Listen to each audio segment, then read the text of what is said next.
Der Fall Griechenland ist für Europa so wichtig, weil er das Handlungsmuster auch für andere Krisenfälle liefert. Zu denen könnte Spanien gehören, wo vor allem der Immobilienboom der letzten Jahre fast völlig in sich zusammengefallen ist. Aber als ob das nicht der Fall wäre, will die Stadtverwaltung von Valencia ein uraltes Fischerviertel einfach platt machen, dort Straßen anlegen und Neubauten errichten. Die Bewohner wehren sich gegen ihre Vertreibung. Die Rede ist von kultureller Barbarei. Der Häuserkampf ist in vollem Gang.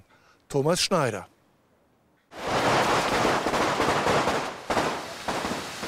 Wo die Raketen fast so schöne Funken versprühen wie die Augen der Kinder, da ist Valencia.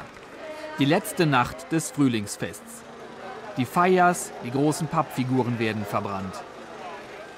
Lydia hat die ganze Woche mitgefeiert auf den Straßen ihres Viertels. Hier hat sie schon als Kind Jahr für Jahr die Fallas angestaunt. Wenn alles zur Asche wird, freut sie sich aufs nächste Jahr. Es ist ein Moment des Abschieds und der Wünsche. Ich hoffe natürlich dasselbe wie alle hier, dass wir auch in Zukunft unsere Feste hier feiern können. Und ihr Mann Carlos fügt hinzu, ich wünsche mir, dass wir endlich alle erkennen, welchen Wert unser Leben hier in unserem Viertel hat, dass wir es beschützen können. Denn was wir hier haben, das ist eine ganze Menge. Das klingt vielleicht wie Gefühlsduselei kurz vor dem Kater. Aber es ist echte Angst, und zwar um ihre Heimat, um diesen Stadtteil hier, den Cabanyal. Der liegt direkt am Meer und ist deswegen heiß umkämpft. Denn Valencias Stadtobere träumen schon lange davon, diesen Boulevard zu verlängern bis zum Strand. Der Cabanyal ist also im Weg, wenn es darum geht, teure Neubauwohnungen zu schaffen.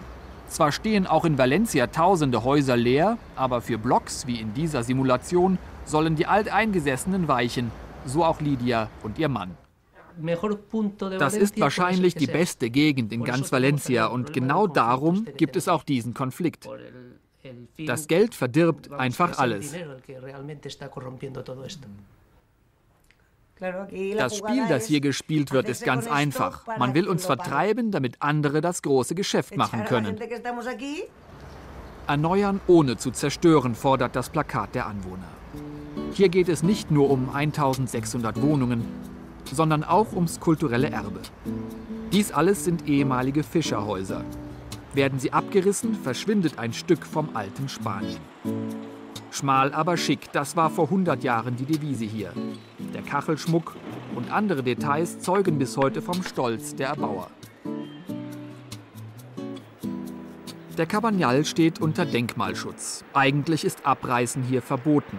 Aber weil das Rathaus an seinem Plan festhält, engagieren sich nun auch Experten wie Vicente für die Rettung des Viertels, das als einmalig gilt. Es war die Epoche des Jugendstils und die Fischer haben sich damals angesehen, wie die Großbürger in der Innenstadt von Valencia gebaut haben.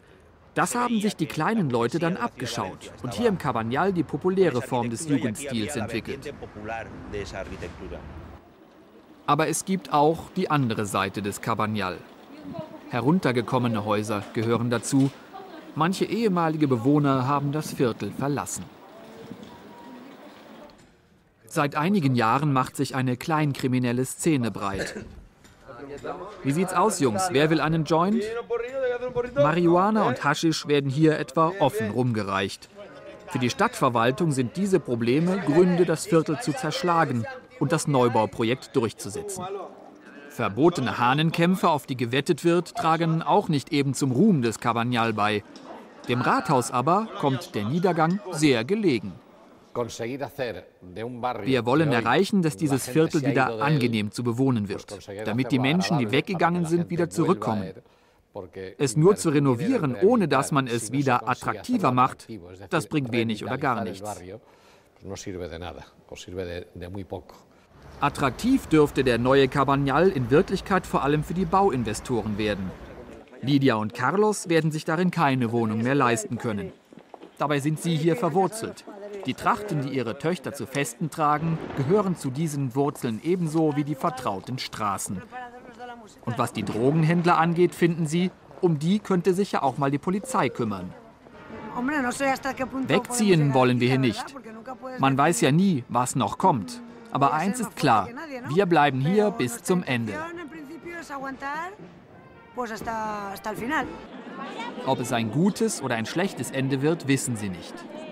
Aber ihre Feste feiern sie weiter und zeigen damit, der Cabanyal lebt und er braucht keine Abrissbirne.